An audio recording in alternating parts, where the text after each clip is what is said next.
Well, temperatures right now are quite mild, almost balmy. You just go outside, our average high is 24 degrees. It's currently 37, and guess what? It was even warmer earlier this afternoon. Let's take a look at some of those high temperatures. 40 degrees in Green Bay, 42 in Oshkosh, and then Fond du Lac, Wapaka, 44 degrees, and even 42s in Marinette and Manitowoc. So pretty impressive warmth, and we're still pretty mild right now. Current temperatures across northeast Wisconsin at 36 in Appleton, also Wapaka, 38 in Matoma, but towards freezing up towards Mountain and Anago.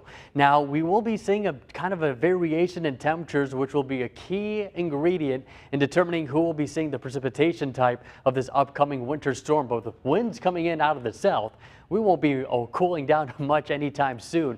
We will be mild. High temperatures across the good part of the upper Midwest. 45 in Chicago, 50s down in Kansas City, and even Goodland. Very impressive warmth ahead of the storm system. So it's quite ironic that we're now talking about some winter weather when we're just so warm right now. A winter storm watch in effect for northern counties and also into the UP. Winter storm warnings already in effect and just to our neighboring west from Eau Claire to just south of the Twin Cities. And it's all because of this upcoming storm system that's advancing into our area. Here's where it is right now, this low pressure over Colorado. That'll be advancing up to the northeast as we get into late tomorrow night, and it looks like some precipitation will be starting as early as probably 5 to 6 o'clock from Berlin to Sheboygan, as a warm front will be lifting northward. But right now ahead of it, a band of some high to mid-level cloud cover, and also tonight with such of a mild and moist air mass ahead of the storm system. Could see some patchy fog,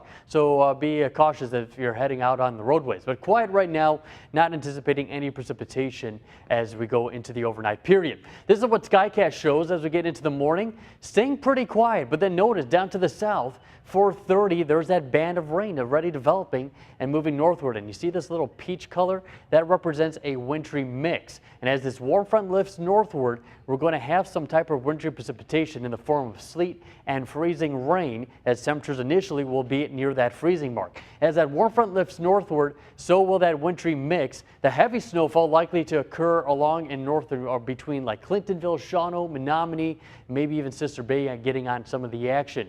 Now yesterday we were suggesting and thinking that perhaps part of Green Bay will be seeing the heaviest snowfall, but right now it looks like we are going to be seeing more of a wintry mix with heavy snowfall up to the north, rain down to the south. And because of that, that is why I'm putting the heavy snowfall up to the north, between 9 to 12 inches to the north. A very sharp gradient decreasing down towards Green Bay about 1 to 3 inches, and further southward only a dusting to an inch. As for tonight, patchy fog, overnight low of 23 degrees, and for tomorrow, warming up to a high of 38 degrees with that wintry mix starting late tomorrow afternoon. And then over the next 3 days, we start to cool back down after that storm departs on Tuesday, high of 32. And then we start to see a little bit of a warm up right back into the weekend with more rainfall coming here on Saturday with a high of 40. See, there's a little reward at the end. Just get through those couple of days and you can look forward to towards the end of the week when it's a little warmer. That's right. So cool down and then a warm up. Stay patient, everyone. That's right. Thank you so much, Gino. Well, still ahead on NBC26.